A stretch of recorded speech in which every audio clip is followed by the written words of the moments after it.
Religion has always been used to support and extend the power of the state through a number of powerful psychological mechanisms, always inflicted on children.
Divine greetings, African royals, wherever you are. Princes, princesses, kings, and queens. Welcome again to another episode of W4W Book Reading series. Reading for Enlightenment and Awareness. We are currently reading from the book entitled The Handbook of Human Ownership, a manual for new tax farmers. And today we are going to dive down into chapter 3 and chapter 4. In the last two episodes, we learned about the history of tax farming and tax farming in the 19th century in chapters 1 and 2 respectively.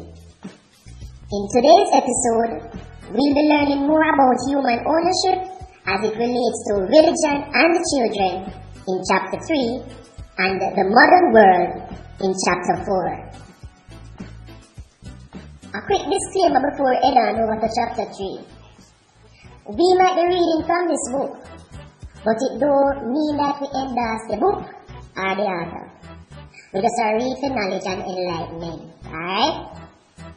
Alright. This is a spiritual platform with our ancestors as our guiding light. Now, remember you can always download a free copy of this book at freedomainradio.com. So you can read and follow along with us. With that said, grab your notebooks, grab your highlighters and your pens, and let's go on over to chapter 3. Go open up your eyes some more. Chapter 3. Religion and Kiddies. Kiddies. Anyway, let's start. Religion has always been used to support and extend the power of the state through a number of powerful psychological mechanisms, always inflicted on children. First of all, in religion, success is guilt and failure is legitimate need. Creating guilt among economically successful people plants a seed that flowers into a guilty parting with their property for the sake of quote-unquote helping the poor. In brackets, notably, priests never seem to get round to attacking their own successful head priests or the successful political systems they support and enrich. Secondly, religion excels at creating non-existent entities and then promoting a class of specialized liars who claim to speak for those entities. Thus you have a quote-unquote God and a priest who speaks quote-unquote for that God. In socialism, you have the poor and you have those who speak, quote-unquote, for the poor. In brackets, notably, it doesn't really matter that socialists almost never come from the quote-unquote poor. such as Marx and Engels, two unemployed rich kids who claim to have earth-shaking insights into the poverty-stricken working classes who were actually getting richer. Thirdly, priests, like politicians, promote arbitrary but universal ethics while excluding themselves from the moral rules they impose, which is the most fundamental attribute of any ruling class, as we will see below. Fourthly, religion, again, like the state, promotes wonderful traps in the form of false dichotomies. For example, if you don't want the state to steal your income in order to quote-unquote help the poor, then according to religion, you must hate the poor. This is like saying that if you object to getting raped, you must hate lovemaking. We could go on with this, but since religion has been so thoroughly absorbed into the state in the form of socialism, there's little point in examining its medieval course. Well, that's the end of chapter 3. Short and spicy. I do hope you learned a thing or two. Now let's move on to chapter 4.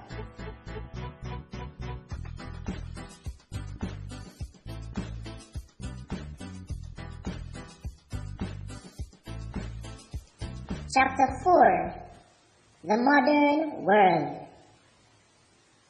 In the past, society was so poor that the aristocracy had to be hereditary in order to maintain its economic wealth. This is no longer the case due to the massive productivity increases of the relatively free market. Now, a successful politician can easily gather enough wealth to last several generations, or forever if handled wisely, in just a few terms. This has allowed for the development of the illusion that the taxed livestock controls something we call quote-unquote democracy. Because we can steal so much wealth in such a short amount of time, the ruling classes have agreed to rotate in and out of power in order to maintain the illusion that there is no ruling class. This rotation is essential to maintaining the optimism of the livestock by giving them the belief, almost always false, that they too can join the ruling class. This means that the ruling class is no longer directly exclusive, but rather somewhat permeable, at least at the fringes. In brackets, the modern democratic system has the advantage of transferring literally trillions of dollars from the workers to the rulers, a plunder unprecedented in human history. But the logic of our system is inherently self-destructive, which is why it is important for you, as a new political leader, to make sure that you extract as much money as possible before the whole house of cards comes crashing down. We will tell you how to do this later. The book. Anyway, let's continue. The democratic system only really came into its own with the abandonment of the gold standard and the introduction of merely paper currency. Governments in the 19th century and before were limited in the amount they could bribe supporters and dependents by the amount of gold they had in their vaults. Gold cannot be created by printing presses.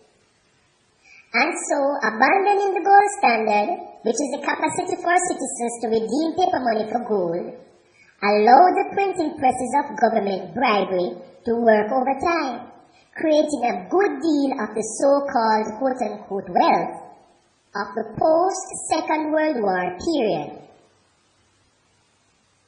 Democratic governments, like all governments, are all about the forced transfer of wealth from the productive to the unproductive.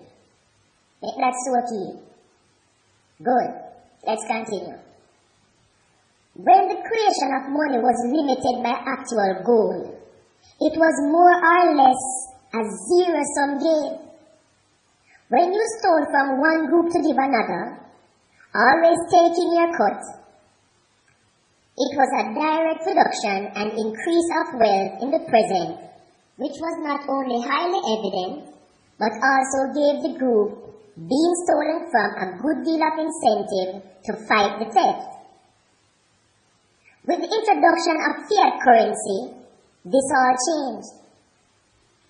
The unimaginative ascribe this to the advent of Keynesianism, but the truth is that fiat currencies predated Keynesianism, and Keynesianism was merely the intellectual cover for the greatest intergenerational theft in history. When governments can print their own money, politicians can sell future generations off to bribe supporters in the present, and shaft the poor at the same time. If the government adds 5% to the currency in circulation, those closest to the government get to spend that money first, at the prior valuation, before inflation hits. And then, as the additional money spreads through the economy, the price of everything rises, since you have more money relative to goods than you had before, and those at the bottom and the outskirts of the economy, generally the poor, and those on fixed incomes, get hit the hardest. Soak that in, soak that in. Hey. Open up the ears and the eyes and let's continue. Thus, printing money serves two major purposes. First, it gives free cash to politicians to bribe their supporters. Second, it creates and exacerbates poverty on the outskirts of the economy, thus giving an excuse for politicians to raise taxes, create more government programs, and thus more supporters and dependents, and print more money, thus closing the circle. Fiat currency also allows for luxurious indulgences in social engineering. You can create quote-unquote wars on everything, since war is the health of the state, just as the state is the health of war. Drugs, poverty, prostitution, gambling, illiteracy, sickness, whatever. This creates more and more people dependent on state payouts and scares everyone through terrifying attacks on ordinary human vices. It also changes the kinds of people who want to become enforcers. Sorry, quote-unquote cops. But again, more on that later. Unfortunately, the relationship between increases in the money supply and inflation has been too well established and understood to be of much use anymore. Capital markets are always on the lookout for the overprinting of money and punish governments by increasing the price of their bonds or downgrading their credit ratings. This is just another reason why we are approaching the end of the current cycle of human ownership. Chapter 4. Alright, let's wrap it up in a chapter 4 now. Let's wrap up chapter 4. The second trick that governments can use to bribe those around them is to refrain from pumping money directly into the economy, but rather to create imaginary money and use it to buy their own government bonds. All this does is push the liability of the repayment of bonds, both interest and principal, into the future.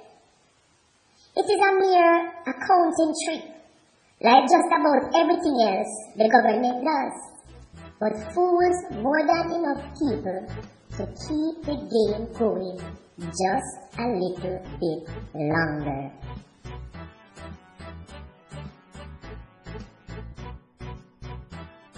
So, we've reached the end of today's episode, and thanks again for listening, and I do hope that you learned something new today. If you find this series educational and informative, please subscribe and join us as we continue, reading towards the global awakening and enlightenment of our people. A mammoth task, but it can be done. And again, please be reminded that not because we read a book here means that we are in agreement with the philosophies of the author or the context of the book. We are simply reading to become more knowledgeable about things we didn't know about but should. If it exists, then why shouldn't we know that it do? Just simply that. Give thanks again, and thanks for stopping by. See you in the next episode. And please remember to like, share, and subscribe, and drop your analysis in the comment section, whether you read the book already or you're just reading the book with us. Your comments are welcome. Okay? Give thanks.